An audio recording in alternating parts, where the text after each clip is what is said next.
ప్రభునందు మాకు అత్యంత ప్రియులైన దేవుని ప్రజలందరికీ యేసుక్రీస్తు వారి ఉన్నతమైన శ్రేష్టమైన నామం పేరిట శుభాభివందనాలు తెలియజేస్తున్నాను. Good morning everyone. మీరు, మీ కుటుంబం, మీ బిడ్డలు క్షేమంగా ఉన్నారు కదా? ప్రతిరోజు మీకోసం చాలా బలమైన ప్రార్థనలు జరుగుతున్నాయి. దేవుని సన్నిధిలో సంపూర్ణ సంతోషం ఉందని లేఖనంలో రాయబడిన రీతిగా ప్రభు సాన్నిధ్యంలో ఉన్న సంతోషం లోకంలో మరెక్కడా మనకు దొరకదు కదా. మీరందరూ ఆ విషయాన్ని అనుభవపూర్వకంగా తెలుసుకున్నారని ఆశిస్తున్నాను. యేసుక్రీస్తు ప్రభు యొక్క దివ్య గ్రంథాన్ని మనం ప్రతిరోజు చదువుతున్నప్పుడు ఎన్నో అమూల్యమైన వాగ్దానాలు దేవుడు మన కోసం సిద్ధపరిచి పొందుపరిచి అనుగ్రహించారు. దేవుని వాగ్దానాలు ఎంత గొప్పవి అంటే ఆ వాగ్దానాల ఫలాన్ని యేసుక్రీస్తు ప్రభు నుండి మనం పొందుకోవచ్చు. పౌలు భక్తుడు అదే అంటాడు, ప్రతి వాగ్దానం కూడా యేసుక్రీస్తు ప్రభునందు అవును అన్నట్టుగానే ఉన్నాయని. అనగా ప్రభు ఇచ్చిన వాగ్దానాలు మన జీవితంలో నెరవేర్పులను చూడాలి అంటే ఆయన వాక్యానికి మనం లోబడి దేవుని చిత్తాన్ని గ్రహించి మనం జీవించినప్పుడు గొప్ప కార్యాలు మన జీవితంలో అనుభవిస్తాం. ఈరోజు వాగ్దానం కోసం కనిపెడుతున్నారు కదా, గ్రంథాలు తెరుద్దాం. నిర్గమకాండము 3వ అధ్యాయము 9వ వచనాన్ని ఈరోజు మన యొక్క వాగ్దాన సందేశంగా చదువుకుందాం. The book of exodus chapter 3 and verse 9. ఇశ్రాయేలీల మొర నిజముగా నా యొద్దకు చేరినది, ఐగుప్తీయులు వారిని పెట్టుచున్న హింస చూచితిని. చూడండి, నా యొద్దకు చేరినది, నేను చూచితిని. దేవుడు ఎంత మంచివాడు. తన ప్రజల పట్ల దేవునికి ఉన్న ఔన్నత్యమైన ప్రణాళికలు ఎంత గొప్పవో మనం పరిశీలన చేస్తున్నాం. నిర్గమకాండంలో 3వ అధ్యాయానికి ఉన్న ప్రాముఖ్యత మనందరికీ తెలిసిందే. దేవదేవుడు తన యొక్క ఉద్దేశాన్ని మోషేకు బయలుపరిచిన అధ్యాయం ఇది. మోషే తన మామయ్య అయిన ఇత్రో మందను మేపుకుంటూ జీవిస్తున్నాడు మిద్యాను అరణ్యంలో. అలా ఉంటున్న మోషే ఒక రోజున పర్వతం అవతలకు వద్దామని చెప్పి తన మందని తీసుకుని వచ్చాడు. వచ్చేసరికి అక్కడ ఒక విచిత్రమైన సంఘటన జరుగుతుంది. ఒక పొద మండుతూ ఉంది కానీ కాలిపోవడం లేదు. A bush was set on fire but it was not consumed. అది నిజంగా వింతే. మోషే బహుశా అలాంటి దృశ్యాన్ని అంతకుముందు చాలాసార్లు చూసుండొచ్చు. ఆ అరణ్యంలో చిన్న చిన్న ఆ బుష్లన్నీ, ఆ పొదలు కాలిపోయి బూడిదైపోవడం మోషేకి తెలుసు. కానీ ఇక్కడ ఒక విచిత్రమైన సంఘటన జరుగుతుంది, ఒక అన్యూజువల్ థింగ్ జరుగుతుంది. ఆ మండుచున్న పొదలోంచి దేవుడు మోషేతో మాట్లాడడం ప్రారంభించాడు.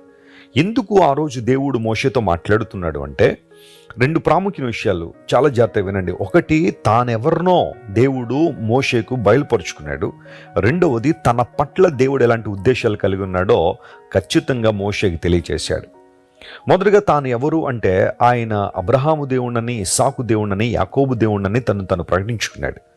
ఆ తర్వాత నేను ఉన్నవాడును అనువాడును అని దేవుడు తన గురించి తాను ప్రకటన చేశాడు. I am that I am, I shall be that I shall be అనే మాటలు బైబిల్లో మనం చూస్తున్నాం. ఇలాంటి గొప్ప దేవుడు తన ప్రజల పట్ల కలిగిన ఉద్దేశాలు ఎంత గొప్పవి అంటే ఇక్కడ చదువుకున్న వాక్య భాగంలో ఇశ్రాయేలీలు వారు చేస్తున్న ప్రార్థన లేదా వారి మొర నా యొద్దకు చేరింది, నా యొద్దకు వచ్చింది. నీ మొరను తన యొద్దకు చేర్చుకుంటున్న దేవుడు నీ దేవుడు. చాలాసార్లు అనిపించవచ్చు, ఏదన్నా చిన్న శ్రమ రాగానే, ఏదైనా నింద వచ్చినప్పుడు లేదా కష్టం వచ్చినప్పుడు, అనుకోని ప్రతికూలత వచ్చినప్పుడు, అన్నీ బాగానే జరుగుతున్నప్పుడు అంతా బాగానే ఉంటుంది. కానీ ఏదైనా మనం అనుకున్నట్టు జరగకపోతే వెంటనే ఏమైపోయినా నా ప్రార్థనలు, నేను ఇంతగా దేవుని సన్నిధిలో మొరపెడుతుంటే ఆ మొరంతా ఎక్కడికి పోతుంది? నేను దేవుని సన్నిధిలో ప్రార్థన చేస్తున్నప్పుడు, గోజాడుతున్నప్పుడు ఎందుకు నా జీవితంలో అద్భుతాలు జరగట్లేదు? నా ప్రార్థన వృధా అయిపోతుందా? ప్రభు దగ్గరికి ఆ ప్రార్థన చేరడం లేదా అని చాలా కంగారు పడిపోతూ ఉంటారు. అలాంటి వారు ఎవరైనా ఈరోజు ఈ కార్యక్రమం చూస్తూ ఉంటే, ఈ వాగ్దాన సందేశాన్ని వింటూ ఉంటే దేవుడు మీతోనే మాట్లాడుతున్నాడు. నీ మొర దేవుని దగ్గరికి వెళ్తుంది, చేరుతుంది, ఆ మొర చేరుతుంది. నీ ప్రార్థన దేవుడు వింటలేదని అనుకోవద్దు. నీ దేవుడు నీ మొరను పట్టించుకుంటున్నాడు. ఆయన నీ కష్టాన్ని, నీ ఇబ్బందిని చూస్తున్న దేవుడు. ఐగుప్తీయులు ఎట్టి హింసలైతే ఇశ్రాయేలుకు కలుగు చేస్తున్నారో అవన్నీ నేను చూస్తున్నాను. దేవుని బిడ్డ నమ్ము, నీ దేవుడు నిన్ను చూస్తున్న దేవుడు ఆయన. హాగరు పేరు పెట్టిన దేవునికి చూచుచున్న దేవుడవు నీవే. హాగరు యొక్క కష్టాన్ని, ఆమె బాధను, ఆమె ఒంటరితనాన్ని చూసిన దేవుడు ఈరోజు నిన్ను చూస్తున్నాడు. ఆయన నన్ను చూడడం లేదేమోనని ఎప్పుడు విచారపడద్దు. ఆయన నిన్ను, నీ పరిస్థితులను, నీ చుట్టూ చెలరేగుతున్న శత్రుమూకలను ఆయన చూస్తున్న దేవుడు. ఆయన తగిన సమయంలో నీకు సమాధానం ఇచ్చేవాడు, తగిన సమయంలో నిన్ను హెచ్చించువాడు, లేవనెత్తువాడు. దేవుడు మోషేను ఏర్పాటు చేసుకున్న కారణమదే ఇశ్రాయేలు ప్రజలకు నిర్గమమును ప్రకటించడానికి, వారు విడుదల పొందాలనే. లెట్ మై పీపుల్ గో, నా ప్రజలను పోనిమ్ము, వారి బంధకాల్లో ఉండాలని నేను కోరుకోవడం లేదు. వారు కాడి క్రింద నలిగిపోవాలని నేను ఆశపడడం లేదు. వారికి విడుదల కావాలి, వారు విడుదల పొందాలని దేవుడు ఆశిస్తున్నాడు. ఈరోజు ఏ కష్టంతో అయితే నువ్వు నలిగిపోతున్నావో, ఏ ఇబ్బందితో అయితే దేవుని సల ప్రార్థన చేస్తున్నావో చేయి, మనస్ఫూర్తిగా ప్రార్థించే దేవుడిని ప్రార్థన వింటున్నాడు. విడుదల నీకు సమీపంగా ఉంది. దేవుడు నీ పరిస్థితుల్లో ఆయన జోక్యం కలిగించుకుంటున్నాడు. బహుశా నేను అనుకుంటాను, ఫరో విచ్చలవిడిగా చెలరిగిపోయి ఉంటాడు. నేను ఎంత వీరిని బాధ పెట్టినా, ఎంత వీరిని కృంగదీసినా, ఎంత వీరిని కఠినమైన దాస్యములో అణిచేసినా అడిగేవాళ్ళు లేడు, చూసేవాళ్ళు లేడని ఫరో చెలరేగిపోయి ఉండొచ్చు. కానీ దేవుడు చూస్తున్నాడు, తన ప్రజలను విడిపించాలని దేవుడు నిర్ణయించుకున్నాడు. కాబట్టే వారికి విడుదల కలిగింది. ప్రియదేవుని బిడ్డ, విశ్వాసంతో ప్రభు వైపు చూడు. ఎట్టి పరిస్థితుల్లో నీవు ఉన్నా, ఎలాంటి ప్రతికూల వాతావరణం నీ చుట్టూ ఒక వలయంలో ఆవరించి ఉన్నా, నీ దేవుని వైపు చూడు. ఆయన నీకు విడుదలిచ్చేవాడు. నీ మొర ఆయన దగ్గరికి చేరుతుంది. కాబట్టి కీప్ ఆన్ ప్రేయింగ్ చేయి, ప్రార్థించే, విశ్వాసంతో ప్రార్థించాయి, యథార్థతతో ప్రార్థించాయి. ఆయన నిన్ను హింస పెడుతున్న వారిని కూడా దేవుడు చూస్తున్నాడు. వారికి ఎట్టి సమయంలో ఎలాంటి బుద్ధి చెప్పాలో దేవునికి తెలుసు.